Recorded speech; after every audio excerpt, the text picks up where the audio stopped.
वो डाल के आए हो? झूठ बोलना सच सच बोलना बिल्कुल। फुल सामने सामने कैसे बोल देंगे, कैसे किसको वोट डालेंगे? मतलब इस बार मतदान गुप्त में होने वाला है। हाँ, गुप्त में होने वाला है।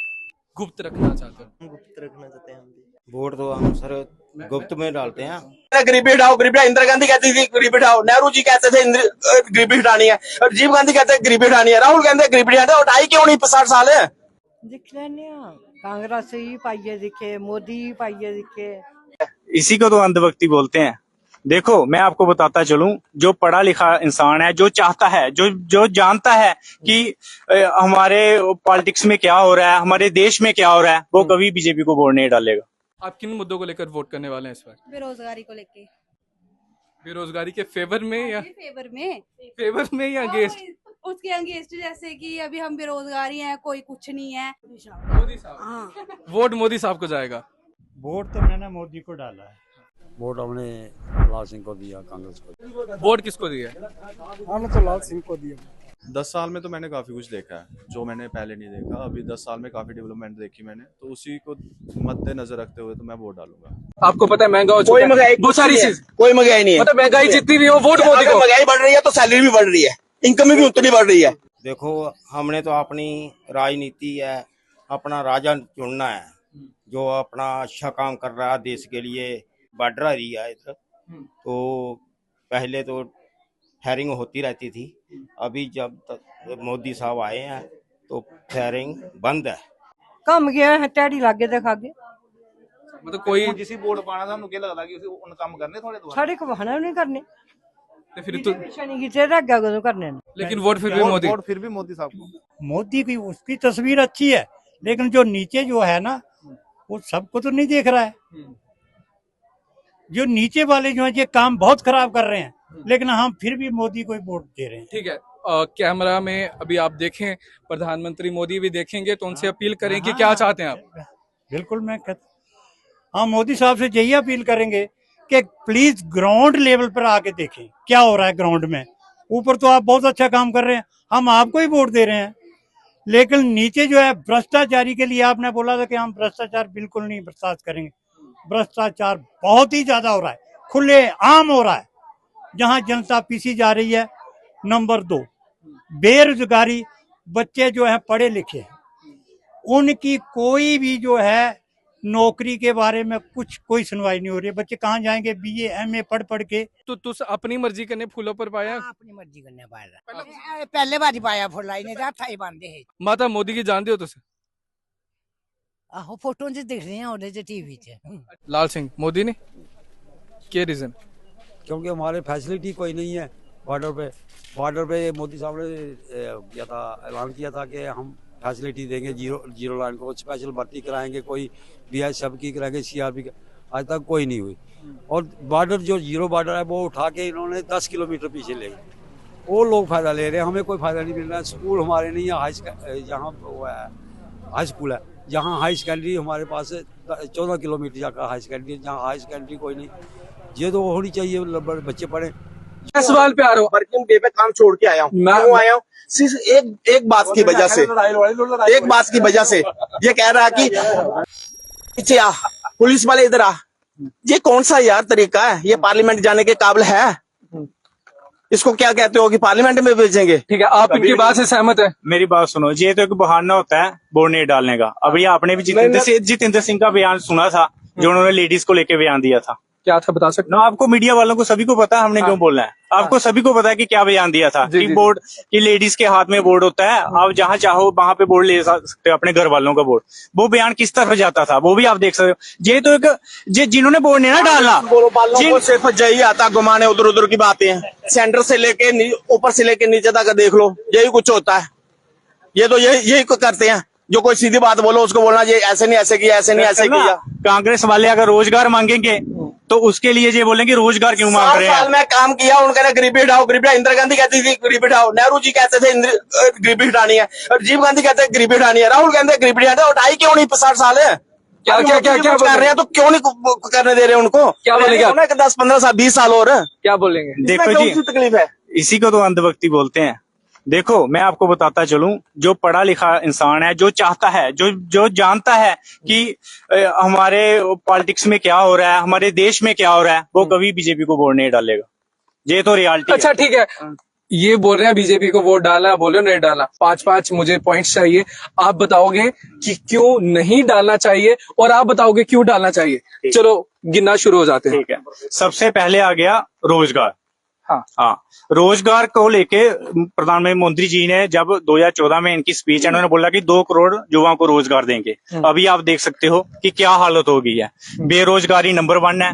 दूसरे नंबर पे आ गया, आपको लगता है कि अगर कांग्रेस आती है तो वो दे सकेगी? हाँ दे सकेगी, रोजगार पे काम करेंगे। फिर दूसरा नंबर आ गया, आपने देखा होगा किसानों की जमीनों को छीनने का काम किया जा रहा है। जिन लोगों ने बंजर जमीनों को एक ऐसे लायक बनाया कि उसपे फसल उगा सके, और अभी ये आर्डर लेकर आते हैं कि उनको वो सरकारी जमीनें हैं उनको छोड़ा जाए। आपने देखा होगा कि सभी को नोटिस आ गए हैं। तो दूसरा मुद्दा तो ये बड़ा मुद्दा आ गया। तीसरे पे आते हैं अभी। तीसरे पे आप देख लो कि सोशल मुद्दा, सोशल जैसे लाल सिंह जी है जो जहां का लोकल कैंडिडेट है। दूसरे नंबर पे है कि जो पहले भी मेंबर ऑफ पार्लियामेंट रहा है, तो मैं उसकी बात बताता चलूं, जितेंद्र भी 2 बार रह चुके हैं ना। तो हमारे जहाँ पे जितेंद्र सिंह अभी तक हमारे गांव में नहीं पहुंचा है। लाल सिंह का 20 बार जहां से होकर गया होगा। और जहां पे जब सबसे बड़ी समस्या थी पानी की, ट्यूबवेल भी देन लाल सिंह की देन है। अभी तक दोबारा जो उसने ट्यूबवेल दिया था उसमें वो ट्यूबवेल बैठ गया था, पानी बंद हो गया था। तो अभी पानी की समस्या है हमारे गांव में सबसे बड़ी। जितेंद्र सिंह 10 साल से एक बार भी नहीं आया लोगों को पूछने कि जाके आपको किस बात की जरूरत है, क्या चीज चाहिए, क्या चीज नहीं चाहिए। ना उनका वर्कर आया। हाँ, वोट मांगने के लिए आते हैं, अभी वोट मांगने भी नहीं हमारे गाँव में आया। इसी जगह पे आए थे और जहाँ पे अभी बैठ के उन लोगों को संबोधित किया था। चलो चौथा पॉइंट लेते हैं अभी। चौथा पॉइंट आप ले लो कि जैसे हम देश की बात करेंगे, हम देश की बात करें। चलिए देखो, मैं आपको बताता चलूं कि जो हमारा देश है ना, 2014 से पहले आप अगर आंकड़े देखोगे कि हमने जो वर्ल्ड बैंक से लोन लिया था, अभी आप देखो कि हम उनसे 2 गुना ऊपर चले गए हैं 10 साल में। अगर मैं आपको एक पूरे फिगर नहीं बता सकता, ऐसे लगा लो कि अगर हमने उस टाइम 10,000 करोड़ लोन लिया था तो अभी हम 40-50 हजार करोड़ लोन के पास पहुंच गए हैं। जी मैं आपको फिगर ऐसे बता रहा हूँ, एग्जैक्टली फिगर मेरे को पता नहीं है। हाँ, क्योंकि अब हम भी वर्ल्ड बैंक के देनदार हैं, क्योंकि हम भी उस लोन में फंसे हुए हैं। और ये तो चौथा मुद्दा आ गया आपका। बड़े सारे मुद्दे जो आपको कांग्रेस के समय में भी लिया गया था। स्थिति ऐसी बन गई थी, आप जानते हो कि 1991 में जब LPG पॉलिसी लगी थी तो थोड़ा बढ़िया हुआ था सिस्टम, लेकिन आपको पता कि क्या सब चला था।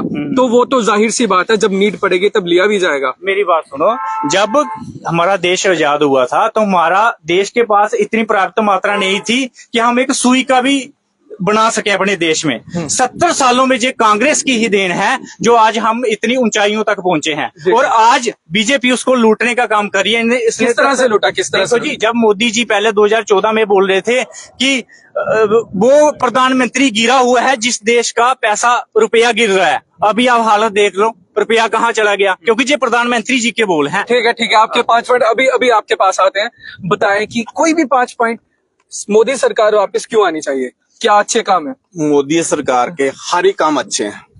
एक भी काम ऐसा नहीं है कि जो मोदी के बारे में ऐसे बोले कि मोदी ने ये काम नहीं किया। मोदी हर घर में राशन दे रहा है। हमारे गांव में खुद में ऐसे पैसे आए हैं जिन्होंने मकान भी बने हैं, सब कुछ सिलेंडर सब कुछ। प्रधानमंत्री आवास योजना वो तो पहले भी थी। आपसे हम आए हैं, अभी इनके पास कर रहे हैं। 2,000 रुपया हर 3-3 4-4 महीने के बाद आ रहा है। साल का 6,000 रुपया हर के अकाउंट में आ रहा है, जिनकी जमीन है थोड़ी या ज्यादा है या कुछ भी है। ठीक है, उसके बाद ये कह रहे हैं कि हमारे यहाँ पे रोजगार नहीं है। जो काम करने वाला ना उसके लिए रोजगार की कमी नहीं है। हमारे गांव में देख लो, कोई भी ऐसा बंदा बता दो जिसके पास काम नहीं है। सभी अपना अपना काम कर रहे हैं, चाहे अपने खुद की पैली का कर रहे हैं या कुछ प्राइवेट कर रहे हैं, प्राइवेट सेक्टर में कर रहे हैं, कुछ भी कर रहे हैं। आपको क्या लगता है, सरकारी नौकरियां सही हैं या प्राइवेट में ही जाना चाहिए? अभी ये मानने वाली बात है, सरकारी नौकरियां कम हुई हैं। इस वक्त में प्राइवेट सर्विस नौकरी में भी जाओगे ना, वहां भी सैलरी अच्छी मिलती है। जो पढ़े लिखे लड़के हैं ना, वो प्राइवेट में जा रहे हैं, सरकारी में भी जा रहे हैं। जी हम देखते रहे कि हमें सरकार नौकरी दे, सरकार ने ठेका थोड़ी ना ले लिया सभी का। जिस टाइम कोरोना के तीसरी बात में सरकार का तो ये काम है सभी को रोजगार देना, तो दे रहे हैं ना, तो दे रही है नौकरी आ रही है। क्या कौन सी नौकरी आ रही है सर? नौकरी सभी डिपार्टमेंट में निकल रही है, नौकरी निकल रही है, सब कुछ हो रहा है। पुलिस में भर्ती हो रही है, आर्मी में हो रही है, किसमें नहीं हो रही है? ये जो और कोई कुछ नहीं है यहाँ पे। अग्निवीर स्कीम चली है, कौन सी? अग्निवीर स्कीम ठीक है, बढ़िया, उसमें क्या दिक्कत है? आप एग्री करते हैं अग्निवीर से? नहीं करते agree। देखो आप देखो, अगर कोई किसी का बच्चा 18 साल में नौकर होएगा और 22 साल के बाद रिटायर होकर घर में आ गया, अगर उसने शादी करनी होगी घर वालों ने, वो क्या बताएगा कि रिटायर होकर घर में आ गया? जो अच्छा और उनको जो शहीद का दर्जा भी नहीं दे रहे। किसने बोल दिया पक्का होना भाई जी? उसको पहले पढ़ो जाके, ये तो आपको पता नहीं है। ठहरो, अभी 2-3 साल वेट करो, उसके बाद देखना क्या होता। और जो काबिल होगा उसको वो रख लेंगे, नहीं होगा तो कहीं भी इतनी बड़ी बड़ी फैक्ट्रियां लगने में उसमें जॉब करेगा, बैंक में करेगा, प्राइवेट सेक्टर में करेगा, वो काबिल हो जाएगा। अभी आपको एक और बता दूं, अभी कोरोना के दौरान अगर कांग्रेस का राज होता ना, तो एक पोलियो ड्रॉप फ्री दी है हर एक बंदे को। अगर 1 रुपए भी देते ना, तो कोरोना पे खर्च होना था। वो मोदी था जिसने इतनी बड़ी आपदा से मुल्क को बाहर निकाला। वो पाकिस्तान में देख लो जाके, वहां पे क्या हाल हो रहा है। तो कितने बाप, कौन सा बाप आटा बिक रहा है, क्या वहां पे हो रही है, क्या महंगाई हो रही है। ये मोदी है, ये कांग्रेस होती है, आज इन्होंने डुबा देना था। पीछे देन जो बोल रहे हैं, ये पानी की देना, सड़कों की देना, किसकी देना है? वाजपेयी की टाइम की ये सभी स्कीमें शुरू हुआ। इन्होंने बोला कि 2000 रुपया किसानों को मिलता है। मैं इनको बता दूं, इनके इंफॉर्मेशन के लिए, कि पहले जो हम यूरिया डालते हैं ना, उसकी 400 रुपए की बोरी आती थी, अभी वो 1400 में मिलती है। डोगरी में बोलते हैं ना, पहले कणक भी 300 रुपया, 300 रुपया क्वांटल था, 400 रुपया क्वांटल आती है। अभी कणक भी 1000 रुपया क्वांटल जा रही है। महंगाई बढ़ी है, महंगाई तो बढ़ी है ना, महंगाई बढ़ी है। सरकार में बढ़ी है। कांग्रेस कौन सी घर से दे रही थी वो पहले? कांग्रेस वो खुद भी नहीं घर से दे रही थी। पहले 400 रुपए का सिलेंडर मिलता था, सब्सिडी मिलती थी। आज तो 2000 का था, सब्सिडी मार के 400 का मिलता था। अभी वो भी 1100-1200 का मिल रहा है। तो आप महंगाई है, सिलेंडर आपको पता है महंगा हो चुका है, बहुत सारी चीज, कोई महंगाई नहीं है। मतलब महंगाई जितनी भी हो, वोट मोदी को। महंगाई बढ़ रही है तो सैलरी भी बढ़ रही है, इनकम भी उतनी बढ़ रही है, बेरोजगारी भी बढ़ रही है। कोई बेरोजगार नहीं बढ़ रही। काम करने के लिए वालों के लिए कोई भी बेरोजगारी नहीं है। जो काम करने वाला उसके लिए काम बहुत है, तो काम करने लिए चाहिए। लोकसभा के पहले चरण की वोटिंग पर दैनिक स्टेट समाचार ने ग्राउंड लेवल पे जानने की कोशिश की कि लोगों का रुझान किस तरफ है। रिजल्ट जो भी होगा 4 जून को आपको देखने को मिल जाएगा। फिलहाल के लिए इजाजत चाहते हैं, आप देखते रहें स्टेट समाचार।